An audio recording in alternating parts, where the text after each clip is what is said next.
Bien, pues saludos, queridos patitos. Estamos aquí a un nuevo conversatorio con el amigo Artemis Suárez Ferreira, asturiano. Y como dicen aquello de el mundo es Asturias y bueno, los extraterrestres deben ser asturianos también. Bueno, bienvenido. Bueno, buenas tardes a todos. A ver que me ponga esto bien yo. Vale, bien, visualización, pantalla completa. Pero la capital es Bilbao. ¿La capital de qué? ¿De Asturias? Del ¿Dónde? mundo, de todo, de todo, de Ah, todo. de todo el mundo. Del universo y de... Mira, igual iba a ir hasta Bilbao, pero al final no se me arregló para ir el día de la Junta de Accionistas del BBVA. O sea que mira, es una pena, una pena. Que tenía ganas Sí. de ir a Bilbao ya, pero no se me arregló No sé, el me habría presupuesto. encantado de recibirte aquí en el centro del universo. Pero bueno, cosas que pasan. En otra ocasión. Bueno, Bueno, ciertamente tenemos la oportunidad de tener este conversatorio, ya propuesta tuya, sobre esta circunstancia que cada cierto tiempo hay una noticia que tiene que ver con la ciertamente mal llamada central nuclear de Chernóbil, porque aquellos que estuvieron allí, los liquidadores, cosa que se ve muy bien en la serie de HBO, esos 5 capítulos es maravilla, pues tuvieron la idea de hacer un pequeño eh, como es elemento de contención, sí, y el sarcófago. sí. Pero se fue deteriorando porque los materiales soviéticos son un poco de baja calidad y cuando llega la caída de la URSS, Y llega la los años tecnología, claro. 90, llega la posibilidad de, después de conocer lo que pasa ahí, la situación con los materiales, pues Occidente aportó dinero y se ha hecho un nuevo sarcófago que va a durar un siglo. Bueno, se Se estima que puede ser supone, un siglo, oh, puede durar más. Digamos que el sarcófago soviético podía durar menos de lo que se estimaba. En este caso se puede estimar que puede durar más. Pues da la circunstancia de que en este abril, que se cumple el aniversario del accidente, pues va a culminarse una fase de la construcción del sarcófago para la eliminación del antiguo por debajo y poder operar para la limpieza del reactor número 4 que fue sí, el sí, sí, sí. accidentado. Tú en el 86 como que no estabas todavía en este mundo, ¿no? No, y en abril todavía no estaba ni en proyecto. O sea que, tal, yo Ah, nací en agosto del 87, con lo cual, que bueno, no estabas ni encargado. no estaba encargado todavía. Yo tenía No, 4 años. pero sí que la verdad que el tema de Chernobyl siempre me interesó, me gustó. A ver, siempre me ha gustado todo lo relacionado con la ingeniería, con las cosas y tal. Bueno, de hecho tengo aquí a un compañero que es ingeniero, aquí cerca, aquí al lado. Y bueno, el tema de Chernobyl, pues la verdad que desde que salió la serie, parece que fue como un poco en plan. Era una serie, yo creo que muy necesaria, porque lo que había salido de información y de series y de películas y tal relacionadas con el accidente de Chernóbil, pues o bien lo tocaban de refilón, o bien no profundizaban tanto en ello, en los hechos realmente históricos, sino más bien en consecuencias. Luego hubo muchos documentales durante tal, pero la serie la verdad que venía a llenar un hueco que faltaba, que era una serie con una veracidad, yo creo, a nivel de histórico bastante alta, y que bueno, daba a entender los pormenores de qué era lo que había pasado, de cómo había pasado y de cómo fue el proceso de liquidación, vamos a decir, los llamaron liquidadores, pero bueno, el proceso de contención de la contaminación o de la contaminación radiactiva. Entonces, bueno, yo me vi la serie, la verdad, me la he visto 2 o 3 veces ya. Y bueno, sí que es verdad que es una serie que entra en profundidad en muchas cosas que pasaron. Otras las trata de una manera un poco más por encima, más menos evidente, pero bueno, y otras las dramatiza, evidentemente. Es una serie, es un drama, o sea, es una serie dramática, no vas a tampoco a ser fiel 100% a los hechos, porque evidentemente te podría salir una serie de años.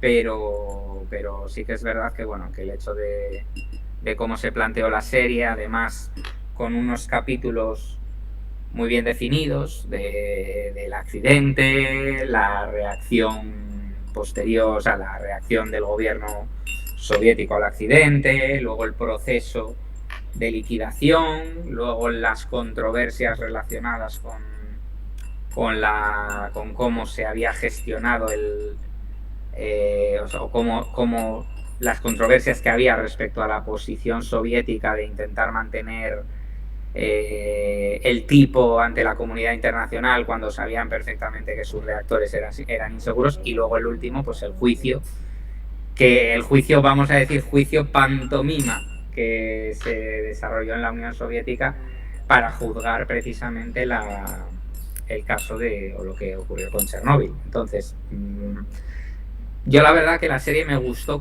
el planteamiento, me gustó muchísimo el planteamiento.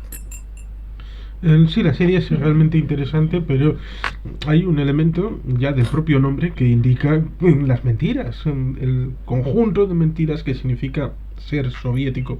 Porque en realidad la central no se llama Chernóbil, la de verdad, No. la que abrió y supuestamente fue por un tema de bonos. Ahora que estamos hablando de el sistema económico en el mundo, de supuestamente Putin es comunista, incluso hay una Sí. web que se llama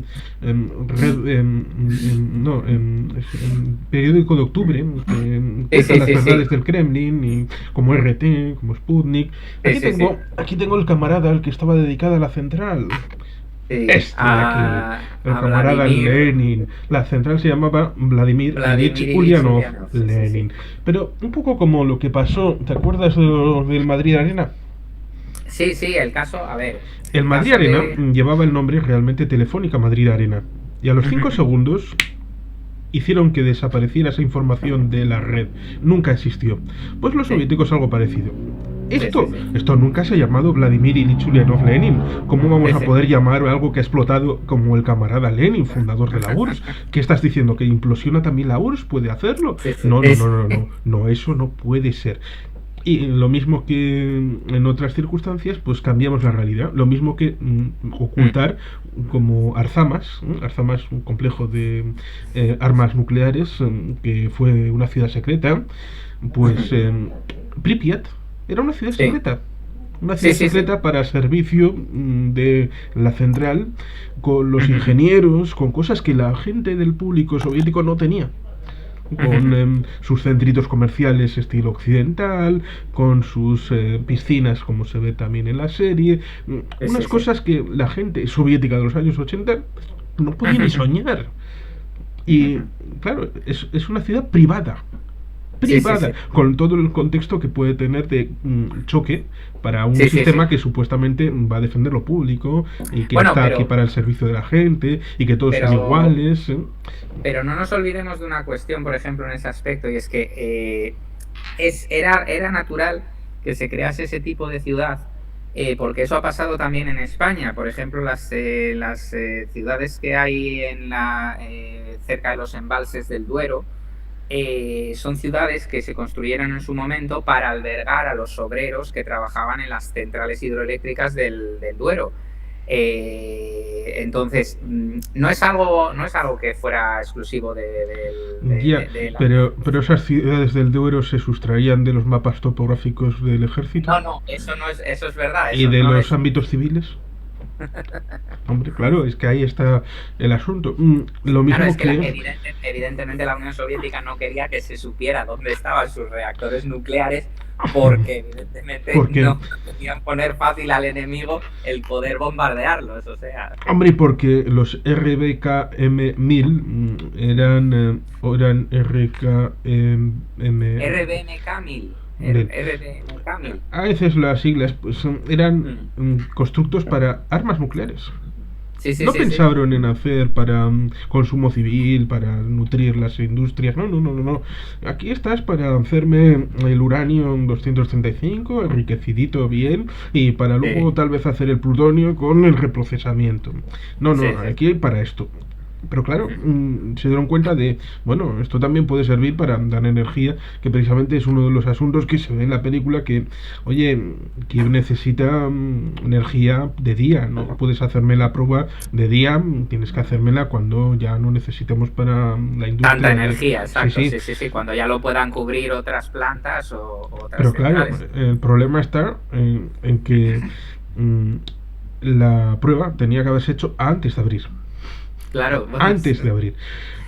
pero eso como suele pasar casi siempre en cualquier obra de ingeniería civil y sobre todo en un estado, vamos a decir, centralizado y totalitario como era la Unión Soviética, pues evidentemente también pasó en Estados Unidos. En Estados Unidos hubo centrales que empezaron a funcionar sin tener la autorización del gobierno federal para hacerlo. Y sin embargo, sí tenía la autorización estatal y dijeron, pues, si la estatal salió, la federal saldrá.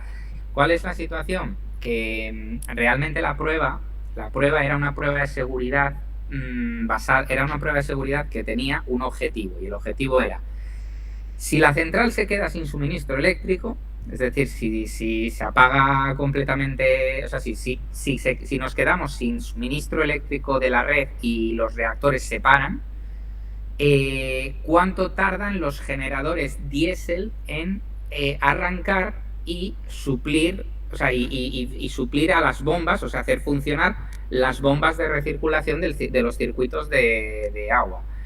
Eh, el problema, o sea, lo que querían, era la última prueba que faltaba de seguridad para poder autorizar realmente la apertura de la Creo que central. hay un Pero, matiz. Hay un matiz. No, no es solamente cuánto tiempo entraban en servicio esos motores. No, no. Si con el calor residual, con la energía residual que había en el exacto, sistema, el vapor era residual, sí, posible seguir funcionando hasta que entraran entrasen en servicio esos los, equipos propios de exacto, la central. Lo cual, exacto. el equivalente sería lanzarse de... Permiso, Sí. perdona. eh, sí. Creo que lo tengo. Mm, ¿Cómo lo tengo yo por aquí? No, ahí sí. Bueno, aquí estamos con la central nuclear en Chernobyl o Pripyat o. Bueno, se me ha caído algo. Aquí, esto, 1975. Desde Moscú, traído desde Moscú.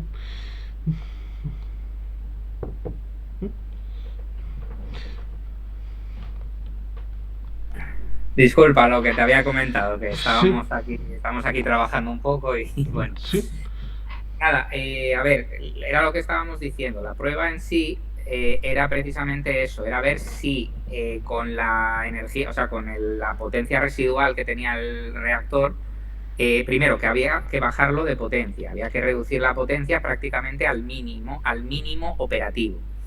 Y con ese mínimo operativo, si en ese momento se producía un parón, cuánto tarda, o sea, si el vapor de las turbinas o sea, tenía suficiente potencia como para mantener en funcionamiento las bombas hasta que se produjera el arranque de los generadores diésel. ¿Cuál fue la situación? E iba a decir que el equivalente, porque quitaron todos los servicios de seguridad, todos los sistemas de seguridad, es como coger una avioneta y estar a 10.000 pies y lanzarse sin paracaídas ni nada, con la camiseta, o mejor, desnudos, y pensar que vas a llegar al suelo y caer de pie. Claro, pero era una prueba de seguridad extrema, es decir, se estaban planteando unas condiciones extremas. Sí, ¿Cuáles eran las condiciones que la OTAN extremas? iba a bombardear Rusia. No, no, no, no. Las condiciones extremas de la prueba, en concreto de la prueba técnica de Chernóbil, las condiciones eran precisamente condiciones extremas, es decir, falta de suministro del exterior. Es decir, la central no producía ni tampoco podía recibir energía de fuera en ese momento, con lo cual no había ninguna posibilidad de funcionamiento de que los generadores entrasen en funcionamiento antes. Es decir, era una prueba de autoprotección, o sea, de protección autónoma total. ¿Cuál fue el fallo de esa prueba? El fallo de esa prueba, hubo varios fallos, pero el principal fallo de esa prueba fue un fallo, y se comprobó con posterioridad, fue un fallo de diseño de los reactores RBMK. Eso es la conclusión final de todo el proceso de Chernóbil, pero es verdad que se atribuyó a varias cuestiones. En el último capítulo, concretamente de la serie de Chernóbil, el Valery Legasov, el encargado de la liquidación de la central, hace una explicación muy, muy buena, que cualquier persona que le guste un poco la ciencia y le guste un poco la técnica debería ver, de cómo funciona realmente un reactor, o sea, de cómo funciona un reactor nuclear o funciona una planta de producción de energía nuclear. Hace una explicación sencilla, una explicación basándose en conceptos muy básicos de cómo funciona una reacción nuclear y qué hace falta para controlarla. Entonces, fallaron muchas cosas, evidentemente fallaron muchas cosas. Si a la hora de hacer la prueba se omitieron pasos que estaban previstos porque se suponía que esos pasos daban cierta seguridad al proceso de realización de la prueba. Y se omitieron esos pasos porque eran tediosos, alargaban la prueba más de lo necesario y ellos querían realizarla lo más rápido posible para poder certificar la central completamente antes de que se pudiera dar cuenta, o vamos a decir así, o antes de que la gente pudiera darse cuenta de que aquello no funcionaba bajo las condiciones, o de que el mundo se diera cuenta de que aquello no funcionaba bajo las condiciones de seguridad apropiadas. Y porque técnicamente ya se habían repartido las prebendas, tú asciendes a este puesto, tú vas a este otro. Exacto. Ya estaba todo repartido como se ve en la serie, en el capítulo primero, si no recuerdo mal. Sí. Antes de que se presenten a Servina, a Legasov, a Homyuk, un personaje que no existió, pero que es el aglutinamiento de muchos científicos que contribuyeron, la bielorrusa Homyuk, porque el material sobre el que basa la serie su trayecto es el premio Nobel, la premio Nobel de literatura, que escribió el libro Voces sobre Chernóbil. Sí. Bueno, a ver, el tema con el accidente de Chernóbil era, lo primero, ¿era un accidente previsible?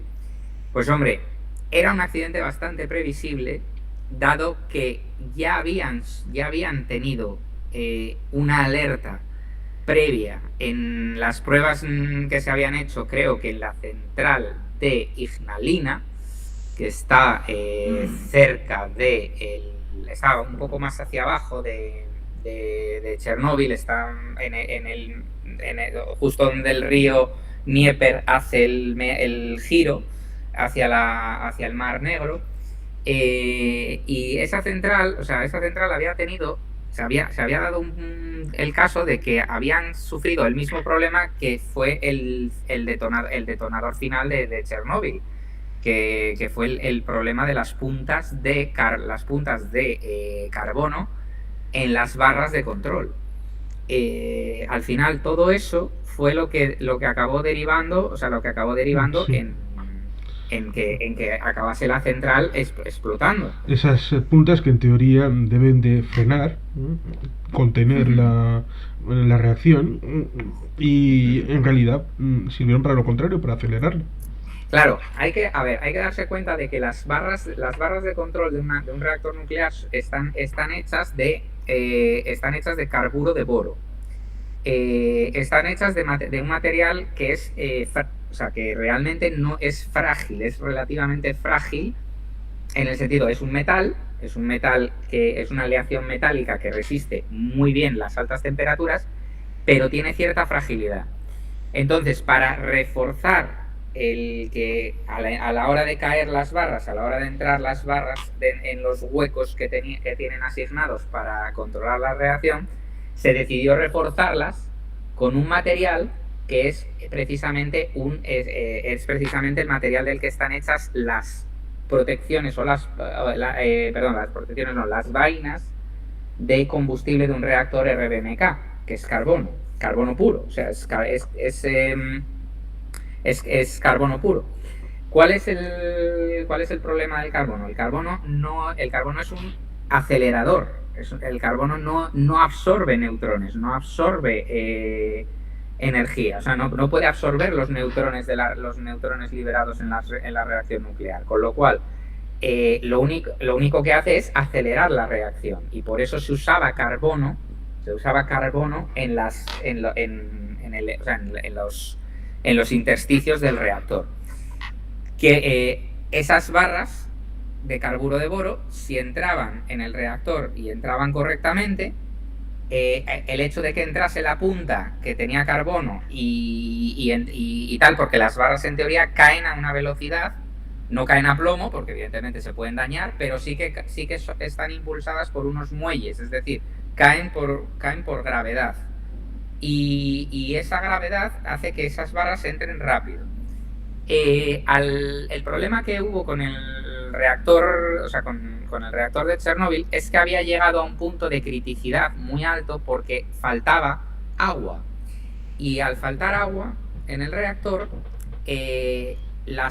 empezó a haber deformidades en las barras de combustible que impidieron que entrase el reactor, o sea, que entrasen las barras de control. Entonces, ahí fue el problema. Sí, que es un elemento interesante porque la gente suele pensar que la explosión del reactor es como si hubiera habido C4 ahí dentro y hubiera explotado. Y no es así. Es el asunto del agua líquida, que es muy importante para servir de marco para la reacción. Pero claro, el agua cuando transita a gas, porque el agua puede estar en estado sólido, líquido o gaseoso, los tres estados básicos, cuando transmuta a gas tiende a ocupar más espacio.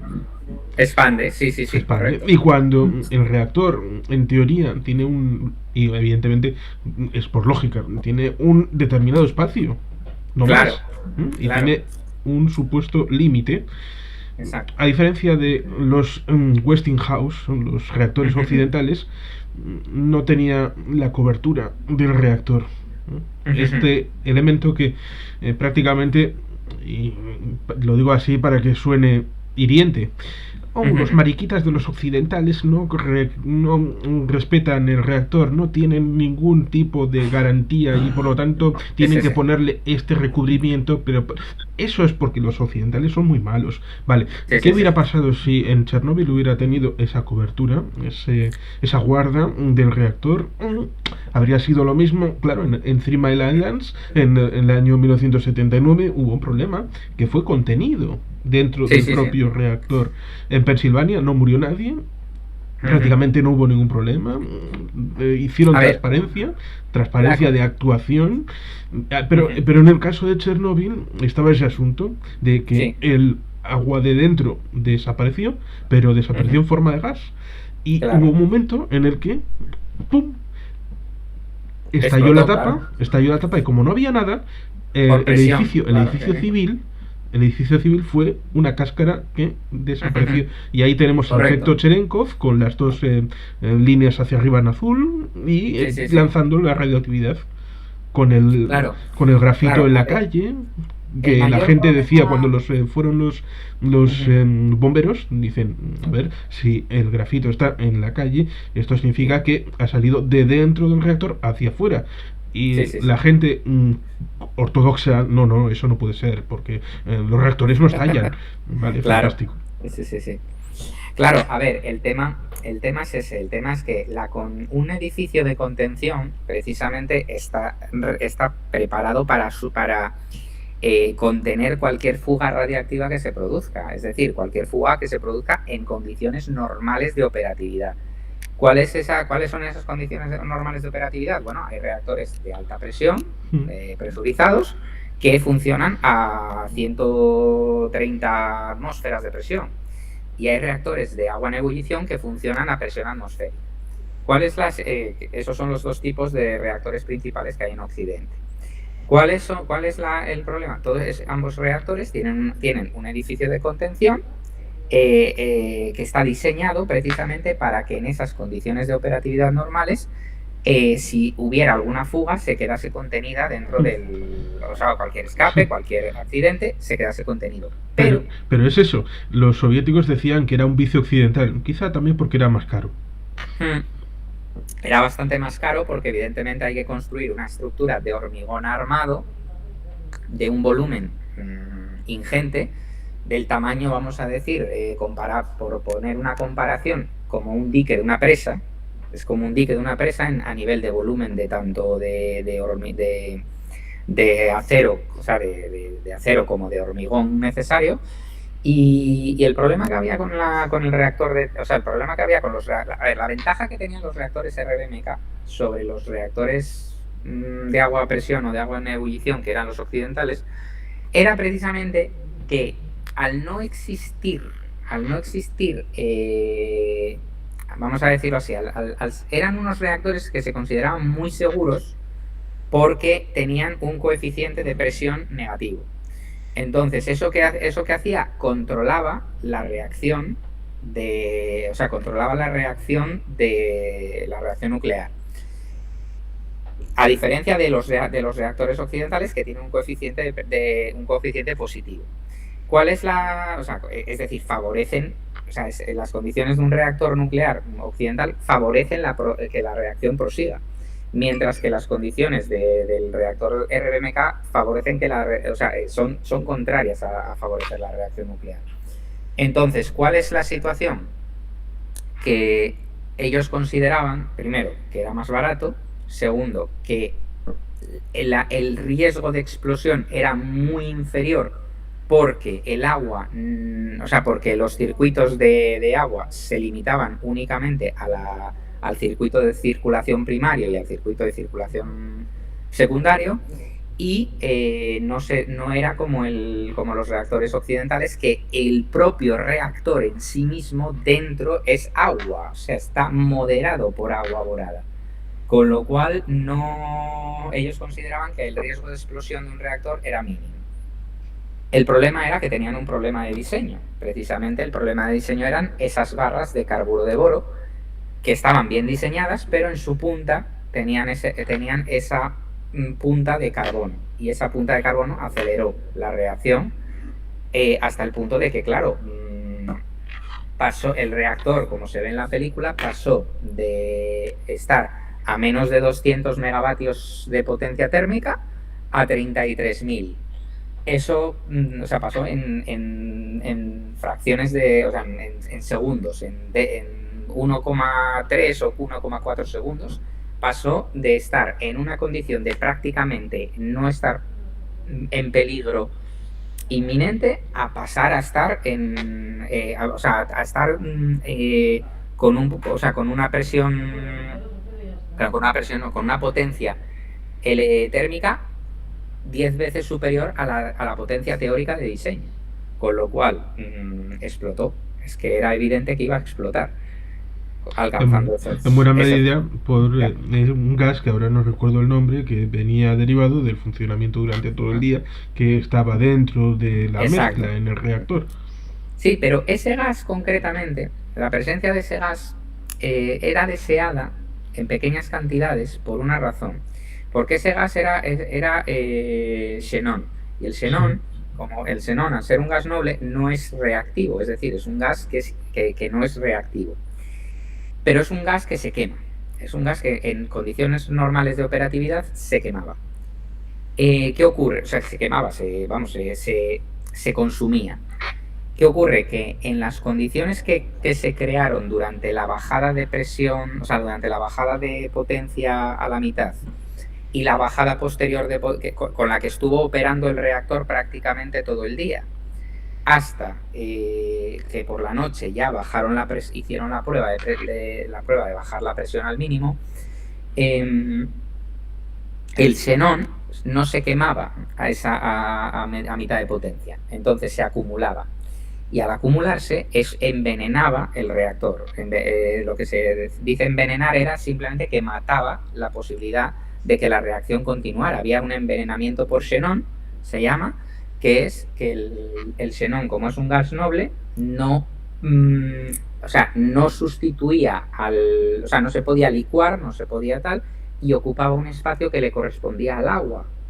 Entonces, la reacción en sí, y al ser un gas noble y poco reactivo, no absorbía neutrones, con lo cual los neutrones quedaban por ahí, la reacción, digamos, que se paralizaba por ese envenenamiento por xenón. ¿Qué pasa? Que eso se produce en todos los reactores nucleares. Pero el principal problema de llegar a esas condiciones de criticidad fue el hecho de que empezaron a bajar, ellos bajaron la potencia y tuvieron el reactor funcionando a mitad de potencia prácticamente 12 horas antes de la prueba. Entonces, eso creó esas condiciones, eso creó las condiciones de criticidad que acabaron llevando al envenenamiento por xenón, a la evaporación del agua, etcétera, etcétera. Al final incluso pararon las bombas de agua y no pudieron volver a ponerlas en marcha.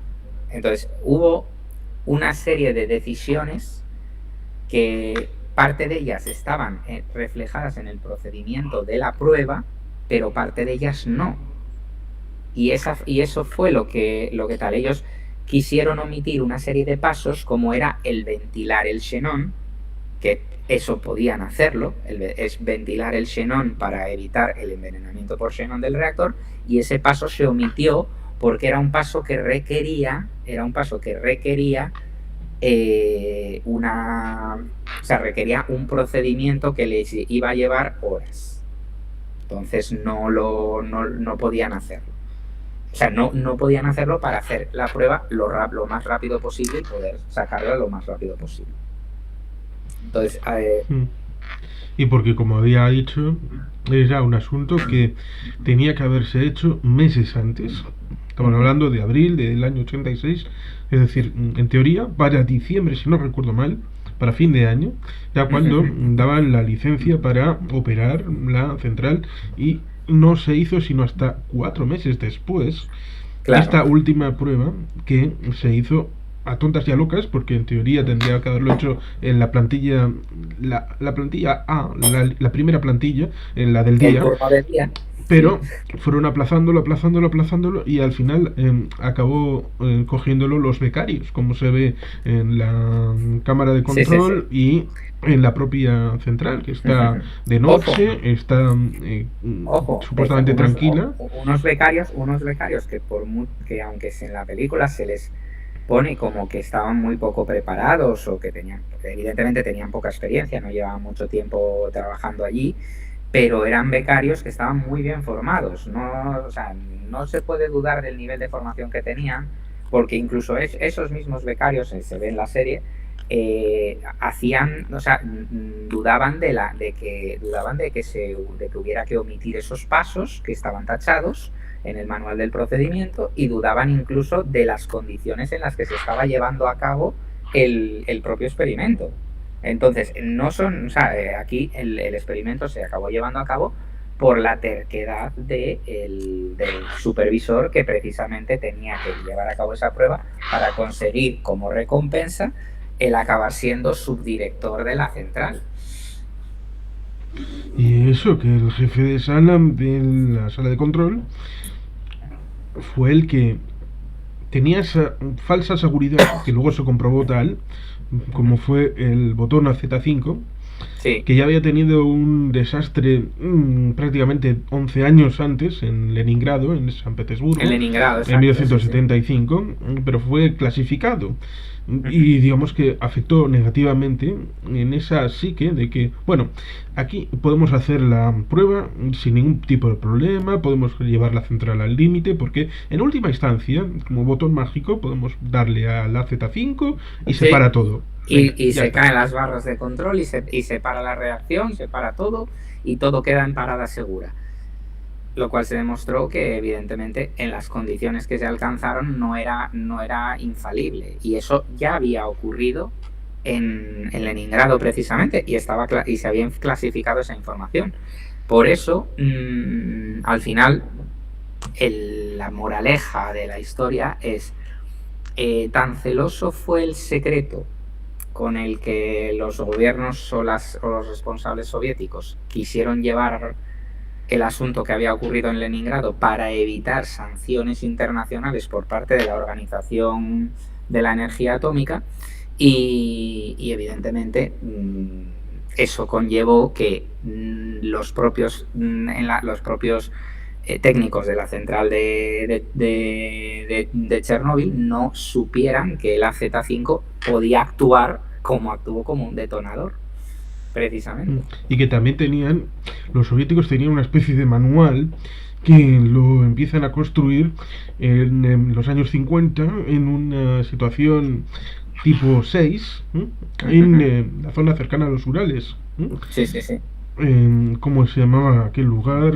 Es un tipo 6, es decir, en la categoría bronce, porque si tenemos Fukushima, Chernóbil, Chernóbil, Fukushima en el número 7 de la escala, Sí, oro y plata, en el año 56-58 hubo un accidente en una instalación nuclear en los Urales que fue de categoría 6, la sí, tercera más grave, que fue ocultada sistemáticamente, pero que en parte esas lecciones fueron aprovechadas e incorporadas a la metodología secreta que se intentó aplicar a primera hora en el sí, accidente de Chernóbil. Es decir, sí, sí, ellos sí, sí, mismos ya habían tenido problemas gravísimos, mucho más que Three Mile Islands, mucho más que las afecciones en Francia o Reino Unido sí, o sí, en sí, sí. Corea del Sur, pero dijeron que, bueno, esto no ha existido nunca.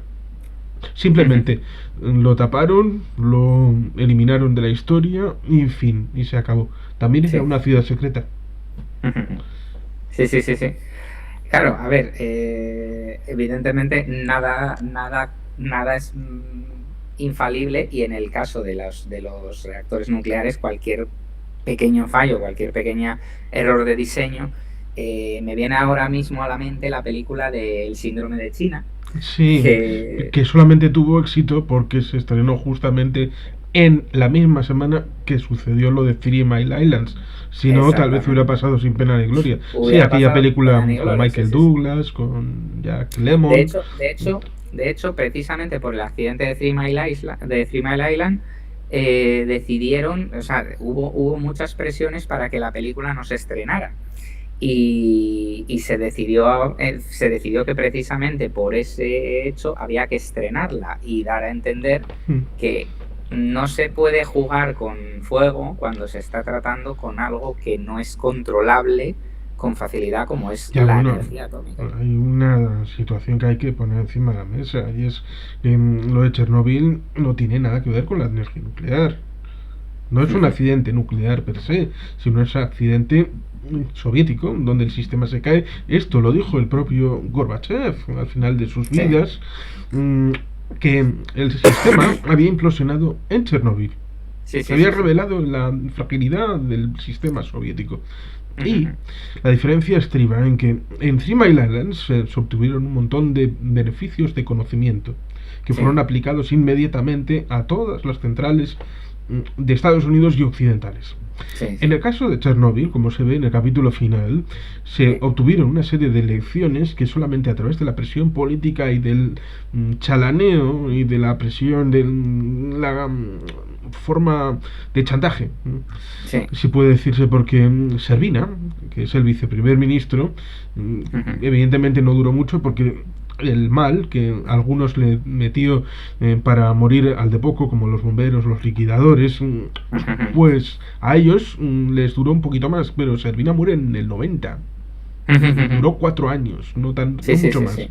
Y Legasov se suicidó, como se ve en la propia Sí, sí, serie. sí, sí. Pues tenemos esa realidad en donde hubo que hacer presión de maneras extralegales para que Sí, incorporaran siquiera la reforma respecto al AZ5, sí, sí, sí, para sí. que no pudiera volver a suceder en algún otro reactor similar, que había muchos dentro de la Unión Claro, Soviética claro. A ver, convertidos convertidos del ámbito militar al ámbito civil, cosa que no pasaba en no Occidente, olvidemos una porque en cosa, no Occidente olvidemos, eran reactores civiles no directamente. olvidemos, no olvidemos una cosa. Prácticamente todos los reactores nucleares que había en funcionamiento en la Unión Soviética eran RBMK 1000. Prácticamente todos. Eran aproximadamente, si no recuerdo mal, unos 20 y algo o 30 reactores aproximadamente los que tenían, porque contando cada unidad, es decir, no Sí, centrales, sino sí, cada que unidad la de reactor. Vladimir Ilich Ulyanov de Pripyat tenía 4, era el reactor número 4. Exacto. Y había dos más en construcción, había dos más en proyecto. Y en el caso de Ignalina eran 4 reactores también y había dos más en proyecto. Y en el caso de Leningrado, creo que eran también 4 o 5 reactores. Ahora mismo, y que ahora mismo estamos en el contexto de la guerra ruso-ucraniana, la central nuclear de Zaporizhia tiene 6 reactores nucleares. O sea, tiene 6 reactores, no recuerdo, en este caso me parece que no son RBMK, pero tiene 6 reactores nucleares. Es decir, es una central que tiene aproximadamente unos 6.500 megavatios de potencia. Con lo cual, o sea, y ahora mismo es terreno de batalla, es zona de batalla. Evidentemente, a ver, nadie va a ser tan suicida de bombardear cerca de una central nuclear. Pero, por ejemplo, nadie debería hacerlo. Pero, por ejemplo, al principio de la invasión rusa de Ucrania, se ocupó la central de Chernóbil por parte de tropas rusas. Sí, bajaron por ahí. En la ofensiva sobre Kiev bajaron precisamente, y uno de los objetivos militares era controlar la central de Chernóbil para que los reactores que están en funcionamiento, que siguen siendo 2, pudieran pararlos y quitar energía a Kiev. ¿Cuál es cuál es la situación? Se ha jugado con fuego en esta guerra que tenemos ahora en Ucrania. Se ha jugado con fuego y se está jugando con fuego porque, primero, son centrales en casi todos los casos muy envejecidas. Son centrales que no tienen un nivel de seguridad similar o comparable al que tienen las centrales occidentales más avanzadas. Y se está jugando, a ver, es que se está batallando, se está luchando en una guerra en el terreno. Y las centrales nucleares son un elemento que Putin quiere ahora mismo a toda costa controlar, porque controlando las centrales nucleares controla el suministro eléctrico de Ucrania, y por eso Ucrania está sufriendo apagones, en Ucrania se están sufriendo cortes de electricidad en las infraestructuras básicas, porque prácticamente la mitad de la potencia eléctrica generada por los nucleares en Ucrania está ahora mismo bajo control ruso, que es la central nuclear de Zaporizhia. Yo a lo que voy es que en 1986 el accidente de la central nuclear fue un asunto político, Claro, claro. sistémico, y que la energía nuclear no fue fallo, porque normalmente se suele poner en el frontispicio de accidentes de la energía nuclear. Y se pone fundamental Chernóbil. Es como si hubiera fracasado la energía nuclear ahí. No, la energía nuclear en sí es segura. Es una de las más seguras que hay, sobre todo la que vendrá, que es la de fusión. La de fisión es esta de destrucción de los átomos que se hizo a partir de los Se años dividen, 40. sí, se dividen y producen, sí. La otra, la de fusión, tiene más que ver con lo que está sucediendo, por ejemplo, en el centro del Sol. Esa forma de combustión que cuando llegue, en Cadarache es cuando el ITER se está haciendo el proyecto piloto, en la Unión Europea, Canadá y otros países como Japón. Pero eso parece que tardará en llegar. Pero de momento la fisión es muy segura. Prácticamente se dice que es más difícil, para la salud, tomar un plátano, vivir un mes al lado de una central nuclear. Sí, sí, sí, sí. Ese es el nivel donde la seguridad, sobre todo las occidentales, nos lleva a decir que es una energía segura, además de limpia, Claro. porque emite muy poco CO2, solo el vapor de agua. Sí, sí, sí. A ver, al final el Y tema... que el ámbito de 1986 es un elemento sistémico de la URSS. Claro, a ver, realmente la energía nuclear per se, controlada y con las garantías de una buena fabricación de materiales, un buen ensamblado de una central y un buen ensamblado de todo, o sea, y un buen mantenimiento, evidentemente es la energía a día de hoy, una de las más limpias y las más seguras. A nivel de efecto invernadero, a nivel de tal, es verdad que produce residuos nucleares de larga duración, pero a día de hoy es una de las fuentes de energía más eficientes que existe. ¿Cuál es el problema que tienen ahora que ha habido con las centrales nucleares? El problema que ha habido con las centrales nucleares casi siempre ha sido que, o bien por una mala operación, o bien por una mala gestión, como es el caso de la Unión Soviética, o bien por situarlas en un lugar inadecuado, como por ejemplo era el caso de Fukushima, las centrales pasaron de convertirse en sitios que estaban garantizada la seguridad a sitios que han acabado produciendo accidentes muy graves. El accidente de Fukushima era algo predecible. El accidente de Fukushima era algo predecible. Porque si tú sitúas una central, es evidente que si estás en una isla rodeado de mar, es evidente que tú vas a construir una central al lado del mar. ¿Por qué? Porque tienes refrigerante gratis. Es decir, tienes algo para refrigerar gratis. ¿Cuál es el problema? Que tienes que construir una contención para cualquier posible maremoto o tsunami que pudiera venir. No para uno normalito, sino para uno de los que están ocurriendo en el cinturón del Pacífico, que están siendo terremotos de magnitudes muy elevadas, 8 o 9, por la subducción, y al final el problema es que Fukushima no estaba preparada para un tsunami de la categoría que se alcanzó, de olas de 11 metros. Y tú tienes que ser consciente de una cuestión. Estás construyendo en una isla volcánica, punto 1, en una isla de un arco volcánico de una zona de subducción, con lo cual va a haber terremotos con una cierta frecuencia, y tienes que ser consciente de que esos terremotos en el mar pueden producir tsunamis destructivos. Por eso,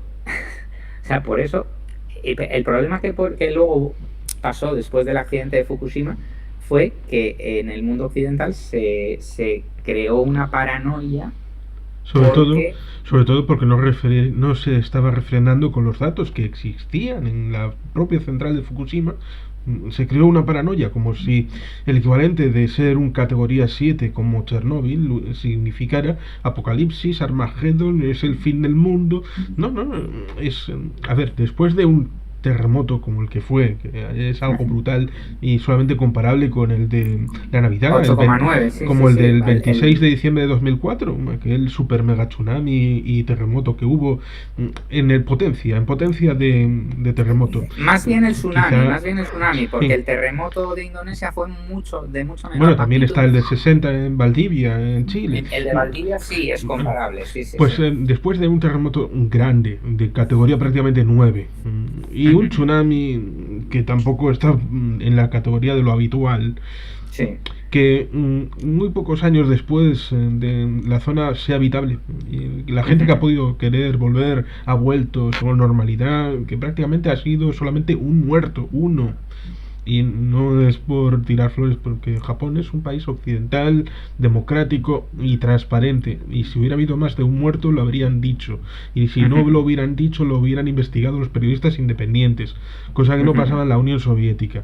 Con lo Claro. cual, cuando salió la Unión Soviética a decir, no me gusta la serie de HBO, y dices, fantástico, me parece bien que no te guste, pero justifícalo, Claro. sobre todo cuando dijeron, vamos a hacer un proyecto distinto para contar nuestra verdad. Y dices, Sí. fantástico. Ya hicieron un par de películas los estadounidenses en el año 89 y en el 91, pero como no tenían mucha información, pues salió un poco más pastelona, un poco como Sí, lo sí, que sí. pasó en Titanic, que hay mucho Kate Winslet, mucho Leonardo DiCaprio, pero luego ya lo del hundimiento pues queda un poco en segundo plano. Sí, sí, sí. Pues parecía que, bueno, iban a hacer una película diciendo la verdad.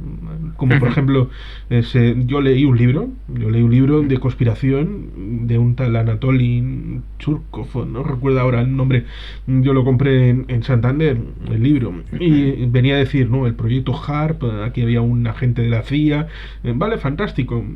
En realidad el proyecto HARP es para el rebote ionosférico y cuando los submarinos estadounidenses estuvieran bajo el agua pudieran Sí. tratar de conectar para poder tener esa comunicación.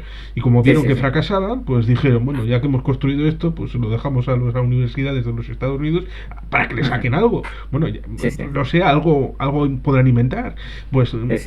pues esta idea que dijeron después de la serie de HBO, dijeron, vamos a contar la verdad con ese supuesto agente de la CIA que fue a intervenir en la central, Sí, sí, que sí. si el proyecto HARP, bueno, fantástico, yo frotándome las manos y diciendo, van a hacer una película para mí, para Sí, disfrutar yo. sí, sí, sí. Y al final, ¿qué hicieron? Chernobyl Abyss. No sé Sí, si sí, la has sí. visto. No la he visto, No no la has la he visto. visto. Bueno, casi mejor, porque está el prototipo de familia con el ruso duro ahí, machote, Sí, que sí. es un bombero con la mujer, con el niño va a la Sí, sí. central, graba por la noche, y solamente se ve el asunto del bombero y luego lo de la liquidación. Y no se ve Sí. nada, vamos, que es peor explicando que la de HBO y cuenta menos, Evidente. es que cuenta menos y no cuenta nada sustancialmente Evidente. distinto, lo cual es Es que la absolutamente serie. horrible porque son cobardes, son unos cobardes, los rusos no son capaces de hacer una contra más que en propaganda contra la guerra en Ucrania, son unos Vamos a ver. vergonzosos cobardes. Vamos a ver. Vamos a ver. No debemos olvidar dos cuestiones. La primera. La serie de HBO, es una serie occidental, evidentemente, es una serie que no se puede, a ver, podían haber hecho algo mucho peor, evidente, pero no pueden contar mentiras. Es decir, ellos tuvieron un trabajo de documentación para hacer la serie de HBO muy extenso y evidentemente ese trabajo de documentación tan extenso conlleva que la serie, aunque sea una serie dramática, conlleva que sea una serie documental también, porque realmente están siguiendo o han seguido los pasos de cómo se produjo todo. ¿Cuál es el...? O sea, están revelando la veracidad de los hechos constatados históricamente. ¿Cuál es el problema de un régimen como el régimen de Putin? O sea, como el régimen ruso ahora mismo, el autoritarismo. El autoritarismo implica que yo no puedo permitir que la gente sepa la verdad. No puedo permitir que la gente conozca la realidad y por tanto, como no lo puedo permitir, porque si conocieran la realidad, eso es como lo de aquella frase famosa de Margaret Thatcher de la gente, los socialistas no quieren que la gente sea libre para elegir, porque si fueran libres para elegir no elegirían socialismo. Bueno, pues lo mismo pasa con el autoritarismo. La gente no debe estar bien informada, según los autoritarios, porque evidentemente no elegirían líderes autoritarios. Ahí está la situación. Entonces, ¿qué podemos pedir a una Rusia, vamos a decir, porque ahora ya la Unión Soviética por mucho que nos desapareció, pues ¿qué podemos pedir a una Rusia autoritaria como es la Rusia de Putin? Pues por lo No menos podemos. coherencia, sí. Te tienen que contar mentiras, triarará, por le monten las sardinas, pues hombre, que lo sean hasta el final. Si te dicen, vamos a hacer una película contando nuestra verdad, pues cuéntamela, hombre, aunque sea mentira.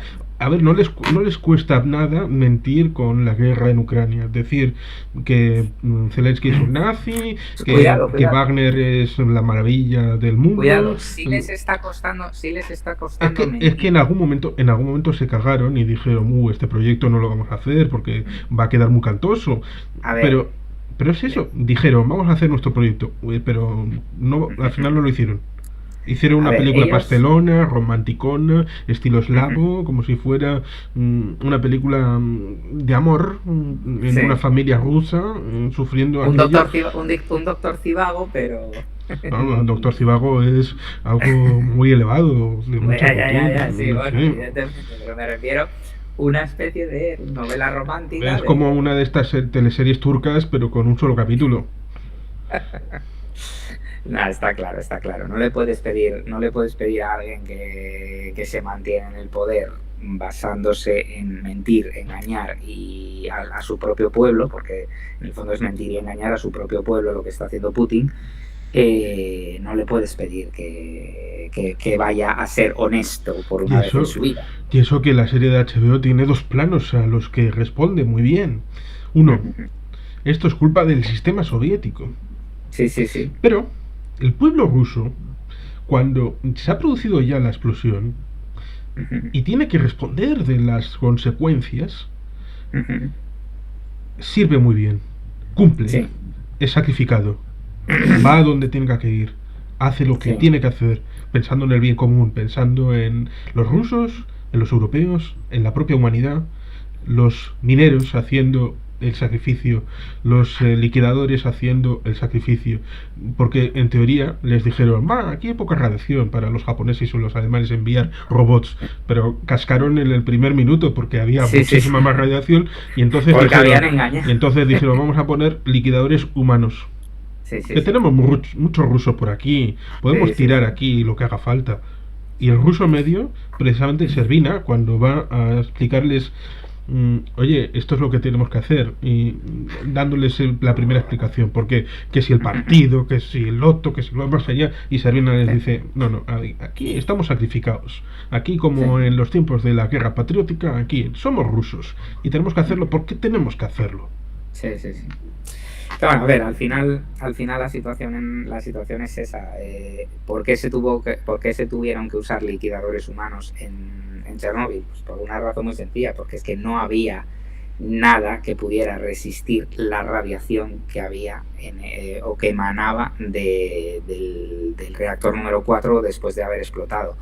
No había ninguna máquina que pudiera manejar esos trozos tan enormes de grafito sin sufrir por esa radiación, porque, a ver, no nos olvidemos, la radiación no afecta únicamente a los tejidos vivos, afecta también a los materiales, y a los materiales los afecta de una manera, sobre todo a la electrónica, que es más sensible, la afecta de una manera muy elevada, o sea, vamos a decirlo, destruye, altera el funcionamiento completo. Entonces,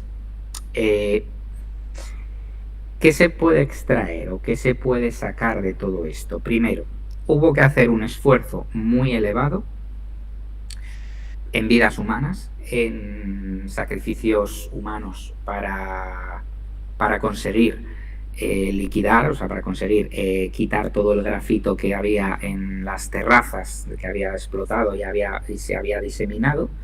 Hubo que hacer un esfuerzo muy grande con maquinaria muy pesada para mover toneladas y toneladas de piedra y de grafito y de mezcla de materiales hacia el hueco que había dejado el reactor y para poder hacer un sarcófago. Y ese sarcófago... Sí. Que básicamente es explicar que hay que pasar la escoba y meterlo dentro para luego poder hacer el sarcófago. Claro, porque si no, claro. es tontería.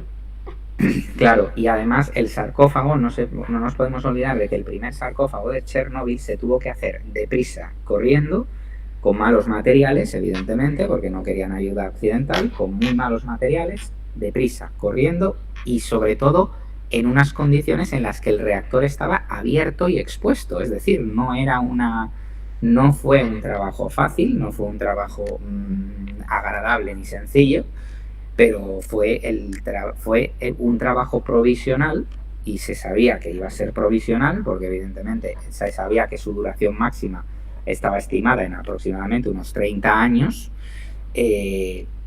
Claro, ¿cuál es la situación? En 30 años la radiación no se acaba. En 30 años la radiación sigue ahí. En 100 años la radiación sigue ahí. Los periodos de semidesintegración de la mayoría de los materiales radiactivos que hay allí en Chernóbil supera con creces los 150, 200 o 300 años. Entonces, eso no va a ser fácil de resolver, no va a ser nada fácil de resolver. La colaboración occidental ahora mismo para hacer el sarcófago nuevo ha sido fundamental, eso es algo que ha sido fundamental, pero es que se estaba ayudando a Ucrania, no olvidemos algo, no se estaba ayudando a Rusia, en este caso. Ese pequeño detalle de que en el año 1991 se independiza en agosto Ucrania, luego está el acuerdo del bosque de Bielavetsa en diciembre, y el día 25 de diciembre es cuando ya formalmente Gorbachev se da por enterado de que solamente es presidente de la Unión Soviética, porque la Unión Soviética es su despacho y ya está. Y es cuando baja la bandera, sube la bandera, que resulta curioso porque la gente dice, es la bandera del zarismo. Ya, y la bandera del general Blasov en la Segunda Guerra Mundial. Con lo cual, cuando la gente piensa, nazismo, sí, la bandera que tenéis los rusos es bastante nazi. Pues luego llega el memorando de Budapest en 1994, el asunto de que cuando formalmente se independiza Ucrania, es prácticamente la tercera potencia nuclear del mundo. Porque tiene en su suelo material nuclear armamentístico soviético que es canjeado por la integridad territorial garantizada por ese memorándum, que luego ya se ha visto que alguno de los firmantes pues como que firmó de broma, de cachondeo. Con lo cual, evidentemente, el responsable a partir del 91 de la central es Ucrania, que prácticamente hasta el año 2000 tuvo los 3 reactores funcionando.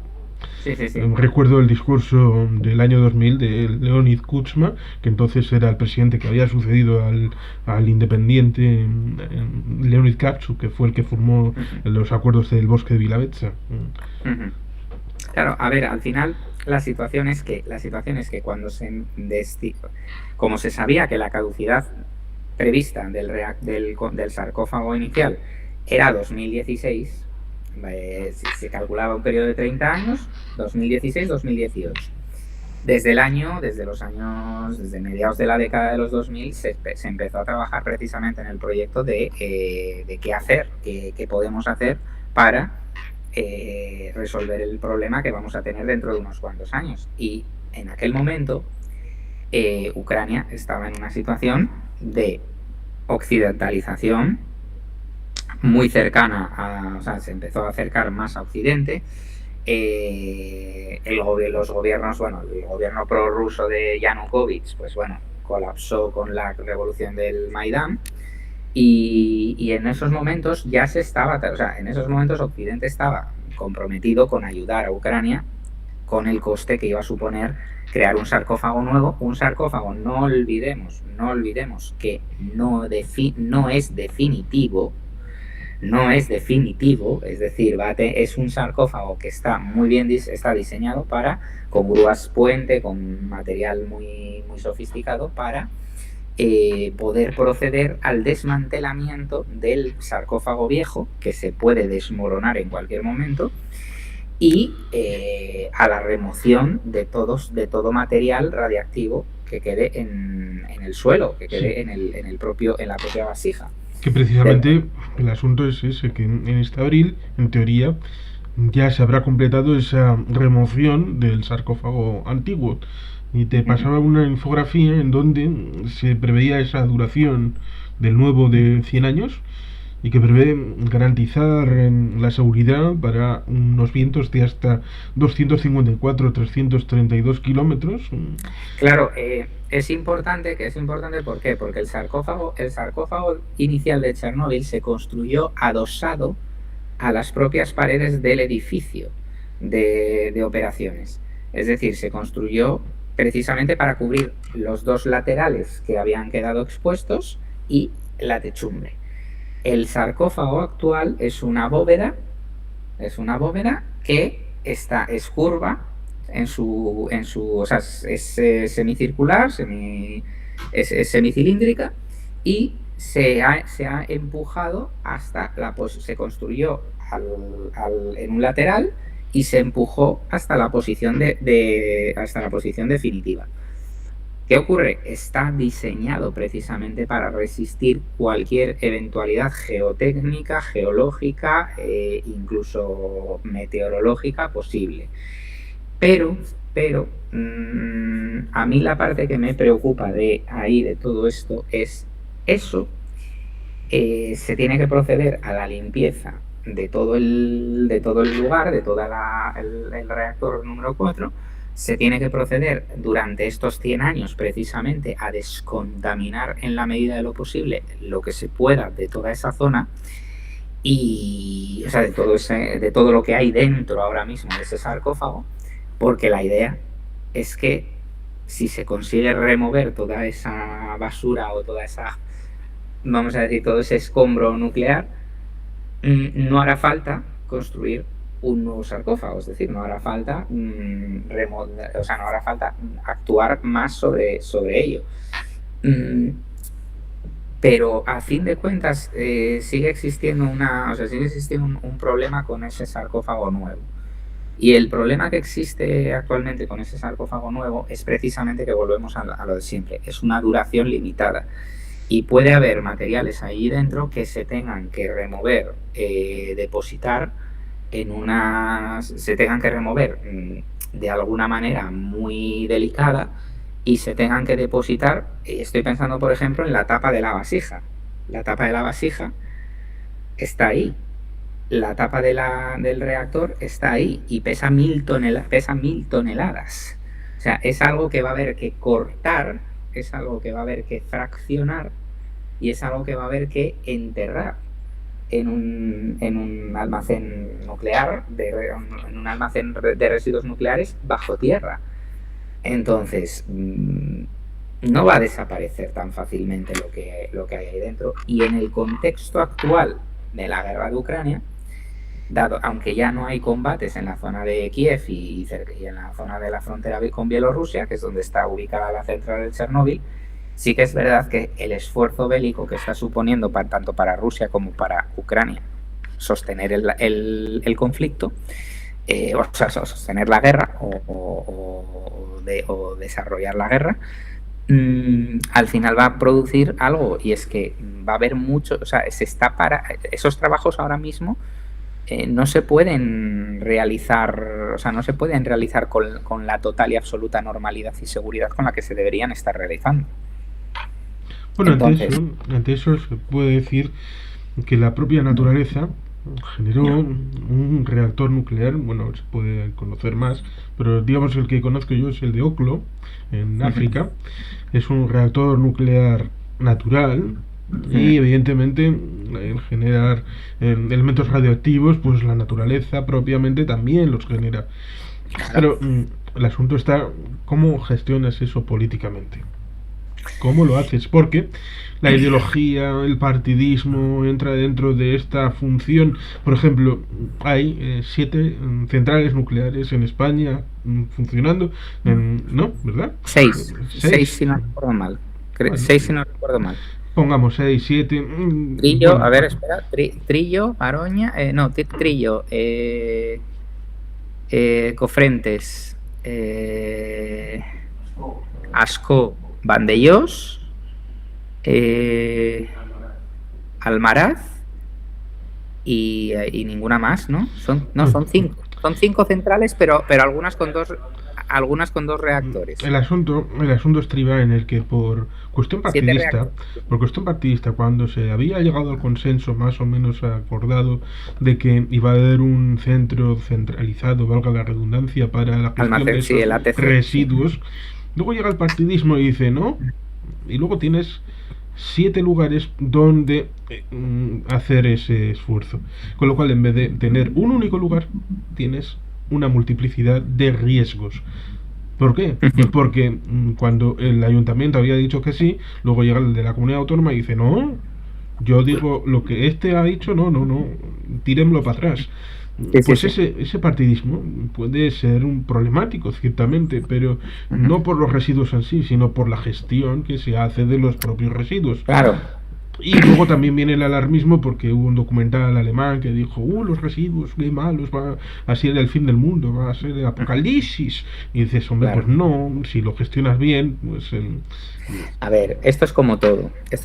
La ciencia avanza todos los días, la técnica avanza todos los días. Residuos nucleares que hasta hace poco tiempo se almacenaban como residuos de baja actividad, porque eran residuos que tenían contaminación nuclear, pero que no era de un volumen importante, esos mismos residuos ya se está estudiando formas de reutilizarlos de alguna manera para hacer para determinadas cuestiones tipo pues material médico, Sí, material quirúrgico. que ciertamente la medicina produce residuos nucleares radioactivos. Claro, y no solo la medicina, o sea, es que prácticamente en todo, a ver, aquí en España hay 2 regiones que están muy sensibilizadas con el tema del radón. El radón que se emite naturalmente en zonas de Extremadura y de Salamanca son residuos nucleares, o sea, no es un residuo nuclear, es una emanación natural de radiactividad natural.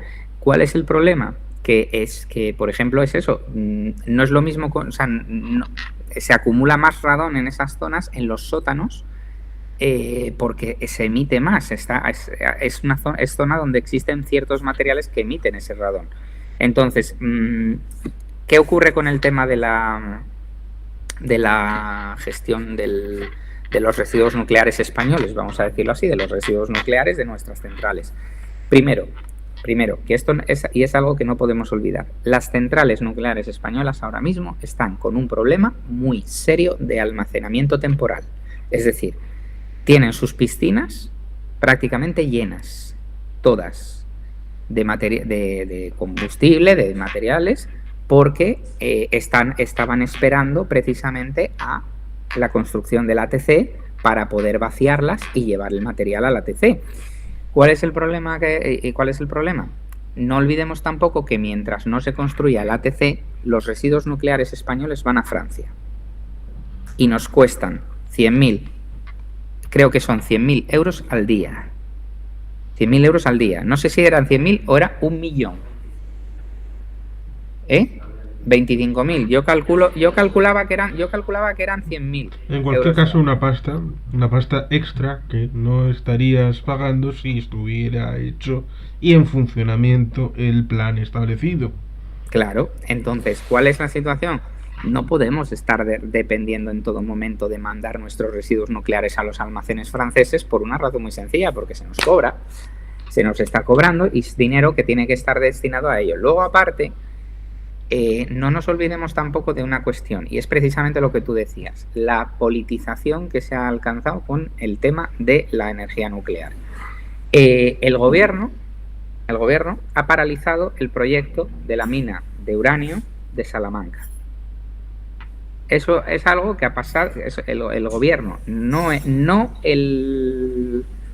los tribunales, no tal.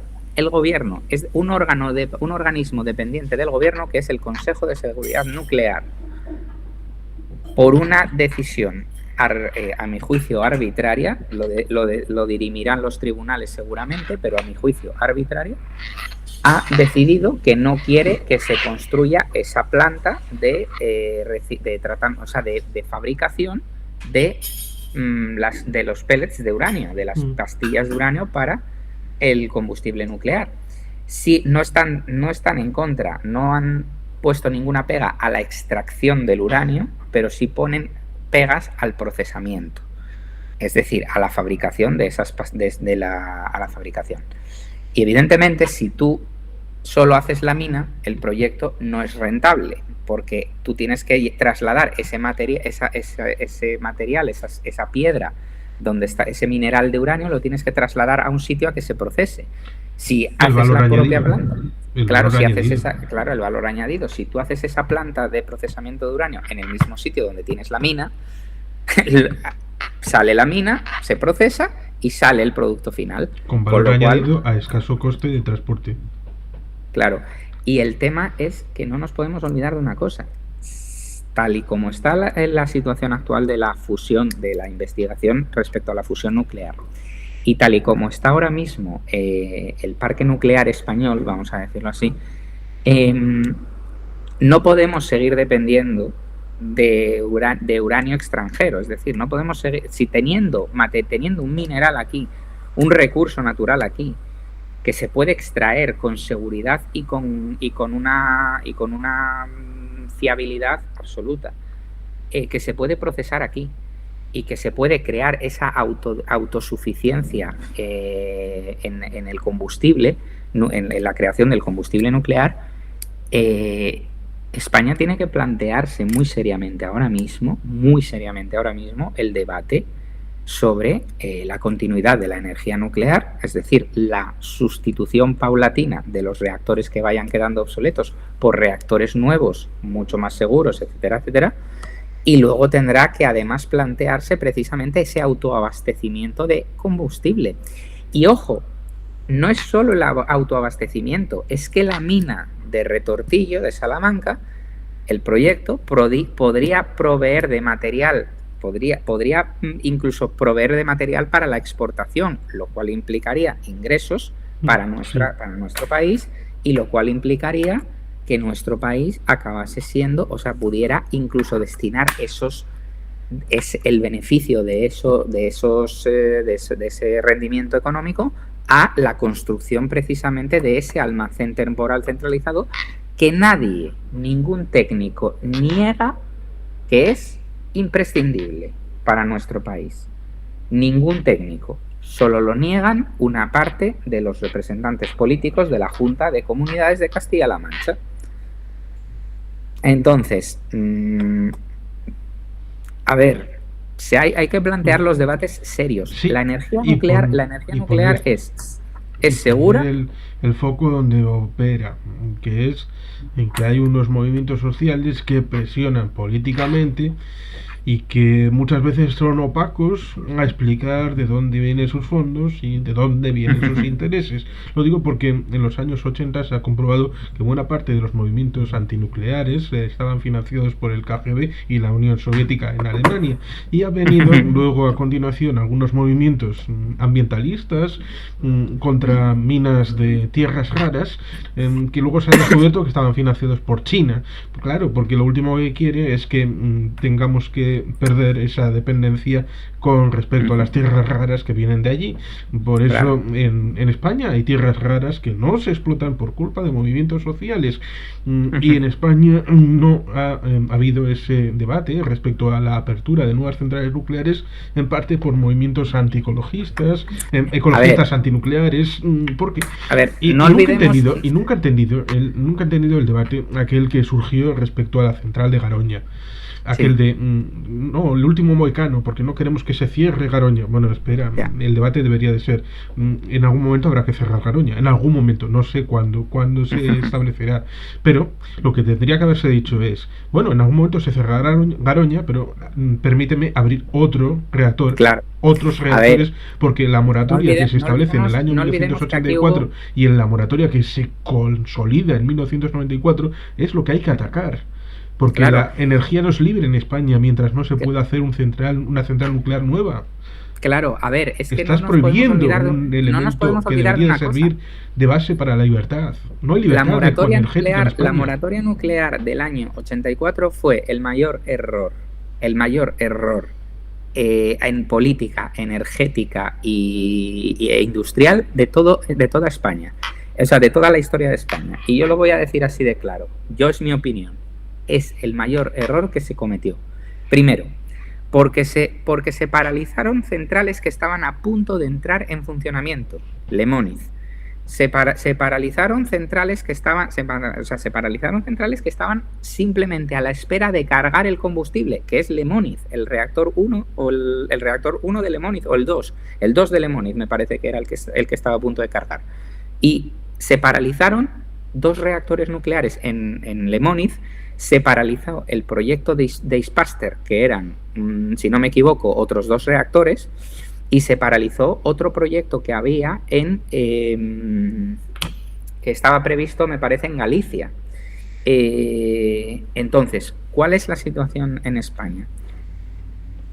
En España había varios, por ejemplo, en la zona de San Vicente de la Barquera había cerca también una central nuclear.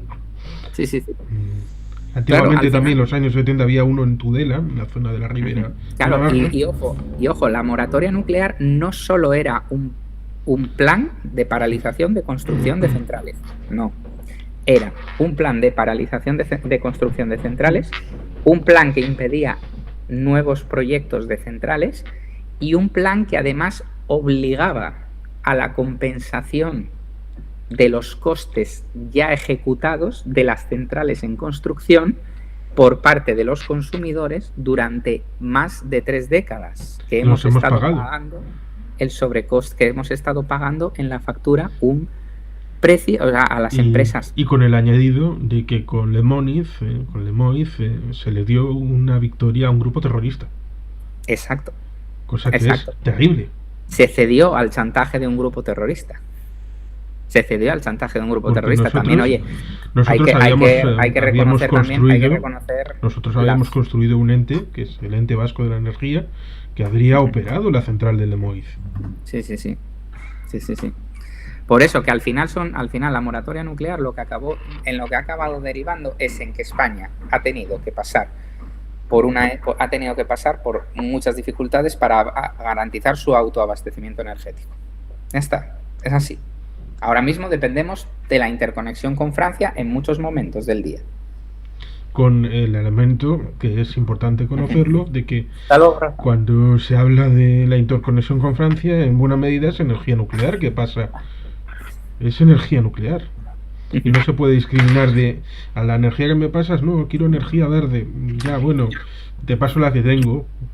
Bueno, de hecho ha habido mucha polémica por la inclusión de la energía nuclear como energía verde en la Carta de la Unión Europea. En la taxonomía.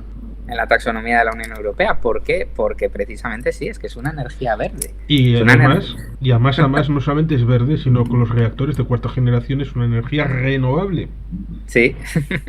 Por eso, que estamos en una situación ahora mismo que hay que replantearse muy seriamente el debate. Y el hecho de que mucha parte de estos elementos ecologistas antinucleares que hablan de otras energías son capaces de hablar de queremos energía solar, energía eólica, vale, fantástico, pero son Sí, no te preocupes. Sí, pero que son incapaces de decir dónde.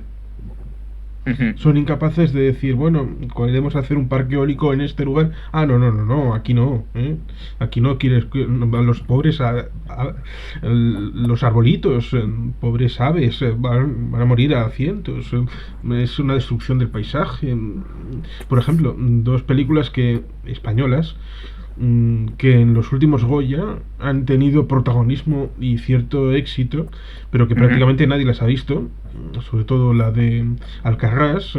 Asbestas parece que ha tenido más público porque ha sido promocionada en televisión, que una es contra el elemento... Los de nuevas van aparte. Que digamos que Alcarrás va contra los elementos fotovoltaicos en Cataluña. Es una película catalana contra la energía del sol. Y Asbestas es una película gallega contra la energía eólica, que dices, no estábamos a favor de las energías renovables, el tema del viento, el sol. Pues zasca, venga, aquí vienen los super progres para decir, no, sí, estamos con la energía en teórico, pero en práctico no. Lo mismo que la prohibición para la exploración y explotación de gas en España. traer gas desde Qatar es fantástico, o de China, o si trajeran de Rusia, de Irán o de Venezuela, fantástico, porque se ayuda a los camaradas revolucionarios. Pero explorar y explotar gas español, eso es malo, es satánico. Y hay gas para 40 años. Y además te hacen una cartita en francés traducida al castellano para enemizarte con Argelia y dices, fantástico, la cuadratura del círculo. Sí, Chachi. no. Es así, es así. Estamos en una situación que es lo que, o sea, que hay que plantearse seriamente la política energética que se quiere desarrollar en este país. No para ahora, es que no se trata para 4 años, se trata para los próximos 40, 50 años. Es que Y no si les podemos. planteas eso de queremos hacer nuevos reactores nucleares, te van a sacar Fukushima, te van a sacar Chernóbil y te van a sacar los grandes éxitos de la supuesta fracasología de la energía nuclear. Con lo cual, Vale. por eso hay que saber qué pasó. Hay que saber cómo está la situación en Chernóbil, porque te sacan la foto de aquella de la pata de elefante, diciéndote, ¿veis? Esto mata a cualquiera, es horrible. Y hay que saber responderles. Sí, evidentemente. Bueno, tengo que dejarlo ya, que tengo otra reunión ahora a las 9, ¿vale? O sea que, bueno, ha sido muy interesante. Sí, espero que les haya interesado los que hayan llegado hasta aquí. Bueno, si quieres hacer un resumen, un pequeño elemento final. A ver, básicamente el mayor resumen es lo que tú dijiste. El problema, los principales problemas que ha traído la energía nuclear casi siempre han sido problemas de carácter más político o de gestión política de los conflictos, o sea, de los accidentes, que no, o de las circunstancias, que no de la propia. No dijo Timón. Y eso vale, ok. Nada, eso, que no han sido problemas derivados de la propia energía en sí. Han sido problemas derivados de una mala gestión, de errores de operación, porque evidentemente errores humanos hay en todo, y con el tema de la energía nuclear, pues los errores no son como, por ejemplo, si tienes un error en una central de ciclo combinado. En una central de ciclo combinado te revienta una turbina y no va a pasar nada, pero en una central nuclear te revienta una turbina y te monta el cirio pascual, porque es un accidente de que ya directamente pasaría a la categoría 6 o 7. Entonces, estamos hablando de que son circunstancias muy, muy diferentes, o sea, son circunstancias muy complicadas de gestionar. Pero volvemos a eso. Sobre todo, el mayor problema que hay con la energía nuclear es que no se plantea un debate serio sobre el tema, no se plantea un debate con alternativas. Precisamente uno de los puntos fuertes que yo le veía a la película del síndrome de China era precisamente ese momento en el que la junta nuclear estaba recibiendo las quejas, las sugerencias, vamos a decir, estaba recibiendo a la gente para que la gente opinara libremente sobre si querían la central, no la querían, si querían preguntar algo, no querían preguntarlo, etcétera, etcétera. Y eso precisamente funcionó. O sea, eso es verdad. Eso pasaba en Estados Unidos cuando se hacían los proyectos. Se hacen audiencias públicas en las que todo el mundo tiene derecho a expresar su opinión, a decirlo con claridad y todo eso. Sí, que ciertamente es la diferencia por el que en Lemoiz, evidentemente, surge el proyecto en una dictadura, que lo último que hace es transparencia, que lo último que hace es participación, que lo último que hace es democracia. Por lo tanto, el proyecto nacía viciado, nacía como lo del xenón, nacía viciado de origen, pero por no eso, hay que olvidar por eso hay que cambiar la percepción, porque el problema estriba en que una central no tiene por qué construirse bajo el modelo de los años 60-70, puede hacerse algo como dices, como lo que se refleja en la película respecto a esa central en el síndrome de China, algo más participativo, más no olvidemos algo, y es que Lemoiz se estaba construyendo la última central nuclear la central más moderna en entrar en operación en España, si no recuerdo mal, y tengo aquí a Epi para que me corrija, es Cofrentes. Cofrentes o Trillo 2. Trillo 2. Trillo 2. Pues Trillo 2 se terminó en el año 86, o en el año 86, y la moratoria estaba aplicada en el 8, o sea, estaba aprobada en el 84. ¿Qué quiere decir? Que sí que proyectos de central se terminaron después de la aprobación de la moratoria nuclear. ¿Por qué Lemóniz no? Por una razón muy sencilla, porque Lemóniz fue una cesión. Lemóniz, el paralizar Lemóniz fue una cesión a los partidos políticos del País Vasco y a la sociedad vasca. Una cesión, además, al chantaje de ETA, que mató a varias personas, entre ellas, la más famosa es el ingeniero Ryan, pero... Sí, José María Rayel, sí. José asesinado María precisamente a principios del año 1981, en febrero. Sí. Por eso digo que... Y recordemos que el PNV estuvo a favor de la energía nuclear. Claro, entonces no nos olvidemos que fueron unas cesiones que se realizaron únicamente para determinados proyectos.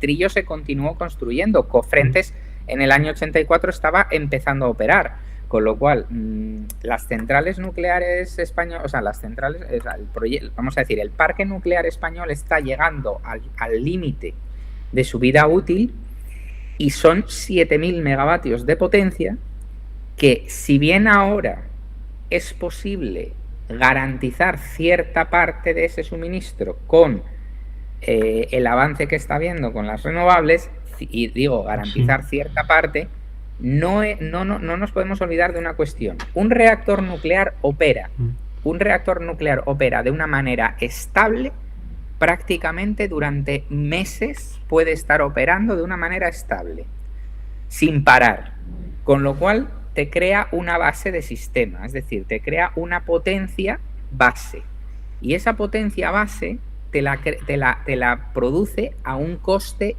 bastante reducido comparativamente con otras fuentes de energía, con lo cual, y no nos olvidemos, es necesario tener un parque una base de generación basada en la nuclear que te permita cubrir vamos a poner entre el 75 y el 80% de la demanda, más de la demanda mínima, es decir, del valle de demanda.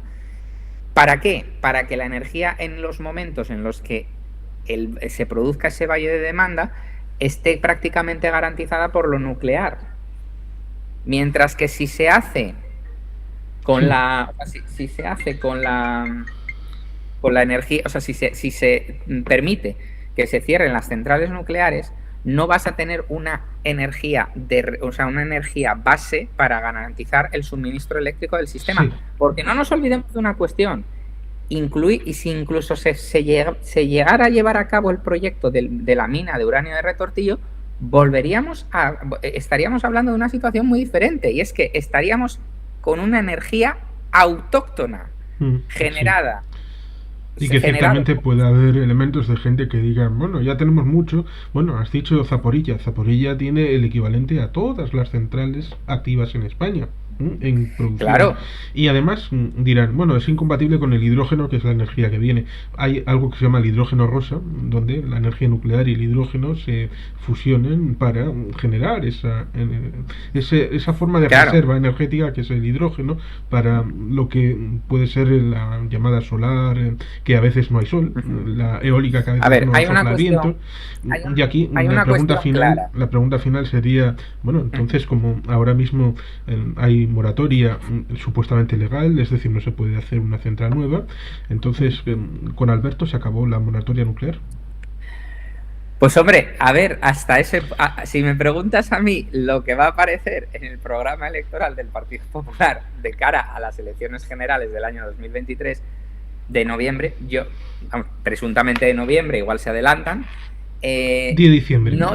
No tengo muy claro si ese punto va a aparecer. Lo que sí que tengo claro es que el PP sí que se ha comprometido, y eso es algo que sí que ha dicho Alberto Núñez Feijóo en reiteradas ocasiones, a plantear un debate serio. Y plantear un debate serio implica con todas las de la ley, es decir, si hay que derogar, si la situación es que hay que derogar la moratoria nuclear y empezar a plantearse una política energética que implique la posibilidad de ir construyendo centrales a medida que se vayan jubilando las centrales actuales, yo lo veo razonable y lo veo fantástico. Es más, ahora mismo tenemos 7.000 megavatios de potencia instalada nuclear, 7.100 aproximadamente.